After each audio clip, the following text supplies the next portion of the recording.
Welcome to season 2 of Let's Talk About Acne. My name is Shanna Moranti, and I'm a dermatology PA from Naples, Florida. I'm joined today by two of my all-time favorites, Dr. Julie Harper and Dr. Hillary Baldwin. Welcome, ladies. Thanks for having us. Yes. Absolutely. So acne is certainly one of all of our passion projects. We love treating acne. We love seeing patients with acne, and we love seeing those smiles on those patients' faces when they are finally clear.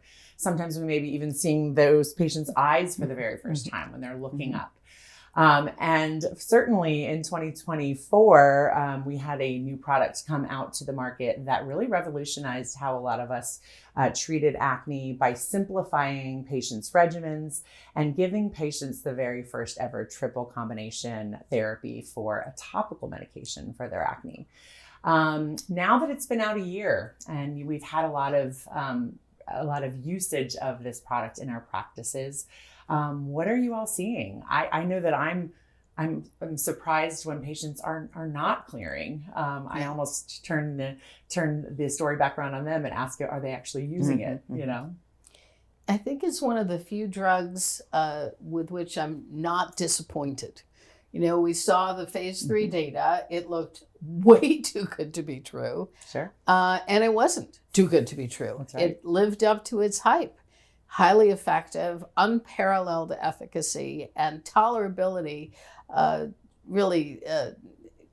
It's almost as if the ingredients aren't there. It's almost as if the benzoyl peroxide and the adapalene are kind of missing. I think it's from what I call the special sauce, the polymeric mesh.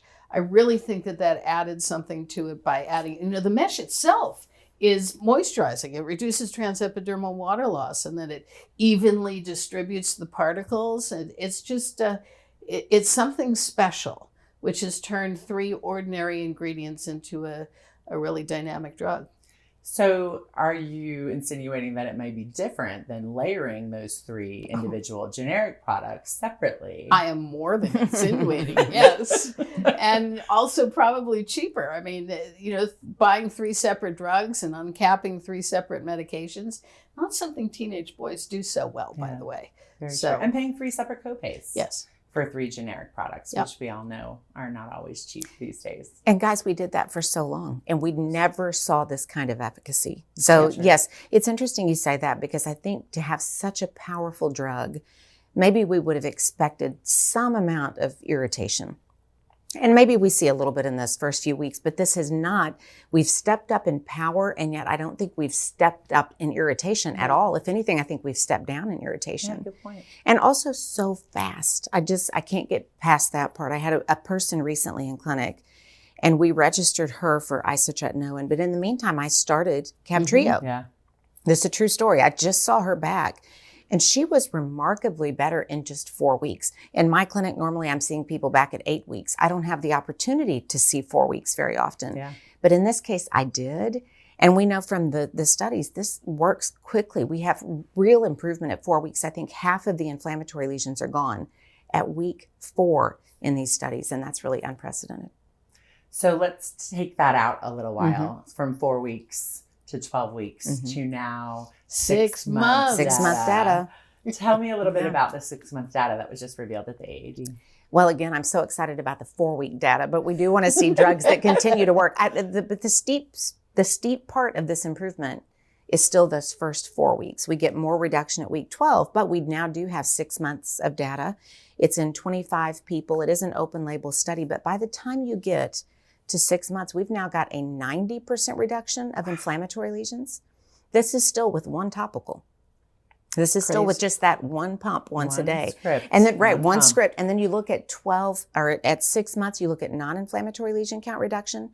We're down 70% there. So it continues to improve, and it's an impressive result that I think does pan out. We've had this now for a year. I think that pans out in clinic.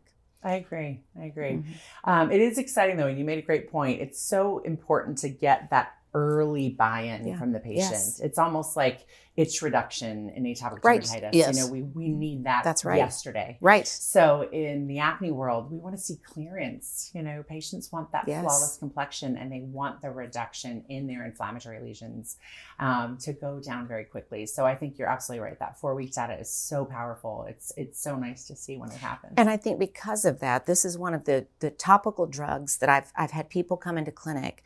I almost think when I write the prescription, I guess I don't do it like that anymore. When I write the prescription, I still do that. For We're dating Captrio. ourselves. We're dating At least ourselves. you're a let's do dear. this. When I write the prescription for It's really Captrio, like this, I actually, think, on the right, market. exactly. I think they're like, oh, another topical. You know, maybe they're almost disappointed. But I know those numbers from the trials. I speak those numbers to them when I see them. I do too. And when they come back to clinic, they're excited. Yeah. Not only am I excited, they're excited. And when I have buy-in like that, when they come in and they say, yes, I want to refill. Yes, I want to stay on this. No, I don't need isotretinoin. And I'm not saying that's going to happen all the time, but that is it's a possibility. For sure. And if we can avoid patients having to go to systemics and giving them less medication, Yeah. you know, and get them the efficacy they want, I think patients are going to be so happy. Yes. And we are going to see those smiles and see them sooner. Well, we didn't mention in the 6-month data that there was good improvement in scarring That's true. and That's hyperpigmentation as well, That's which we all Absolutely. suspected would happen Right. based on other medications of similar type that were used long term up to 6 months. So Yeah. that's pretty exciting too. And It's again- always wonderful to see the scarring reduction, but also Yes. the post-inflammatory hyperpigmentation. Yes. I practice in Florida, so my patients all are exposed to sun, and a lot of patients, even very fair-skinned patients, can still have hyperpigmentation that they are Absolutely. very bothered by. But certainly for our skin of color patients as well, it's wonderful to see that reduction. Yep. So tell me a little bit about what we see or what providers could potentially see using Captrio for reduction in scarring. Well, you know, I don't think I have looked at it enough for scarring. Certainly been evaluating post-inflammatory hyperpigmentation and post-inflammatory erythema as well in the lighter skinned individuals. And I do think from my experience in a non-study setting, I do think that those are resolving faster. They're less likely to occur and they're resolving faster than with other products that I've tried. And we know from previous studies on previous products Right. that if you can reduce that post-inflammatory erythema and the Right. inflammation, because as we all know, it's not post-inflammatory, it's still currently Persistent. inflammatory, it's Right. persistent inflammation. I think both of you at one point taught me that in the speaker training. So if we can reduce the inflammation and stop those fires from burning holes in people's skin, quite Yes. literally, and if we can kind of tame that beast, we will see certainly much better improvement with scarring and with pigment. And it's interesting, again, we do want to keep things simple. So often people come into clinic and they're concerned about their acne, but they're also asking those questions, is this scarring? Or I also have hyperpigmentation. And so to be able to get much of this done again, back to our one product and our one pump, to be able to get so much of that done. And I think it is having a big impact, and not having to continue to bring other products in to try to address those problems. I think it's a real win, again, from a copay standpoint, from an ease of use standpoint, and then also from an efficacy standpoint. If there are other products that would need to be layered in or utilized along with, I know, of course, no products are studied together in clinical trials, so we have to say that up front. But if you do have a patient with a stubborn, persistent hormonal acne, do either of you tend to go more towards spironolactone first, or do you use a clascoterone? What is your preference?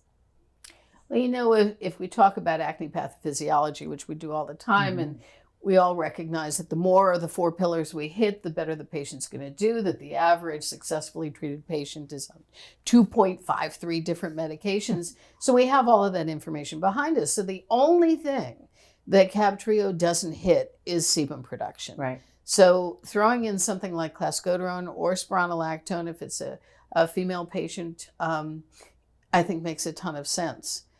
I know you have an opinion on this. I do have an opinion. I'm remaining kind of quiet here. So first of all acne is hormonal. We need Yes, to remember that. That's so And then true. I think, first of all, I would say, yes, I love looking at the pillars. We've all done that. We want to target them as much as we can.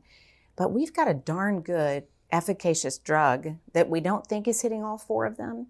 We also need to remember, though, that sebum piece of this, that would be the one thing that this Right. triple product is not hitting potentially. Part of how sebum is working in the pathogenesis of acne is it is promoting inflammation. Right. So maybe the sebum is not our hit, but the inflammation that sebum is generating likely is being affected by this drug. So I think it's probably time for us to broaden our understanding of the pathogenesis of acne a little bit more. I love that. Just to keep that in mind. Now, do I ever use something like clascoterone with this? Absolutely. Do I ever use something like spironolactone with this? Absolutely.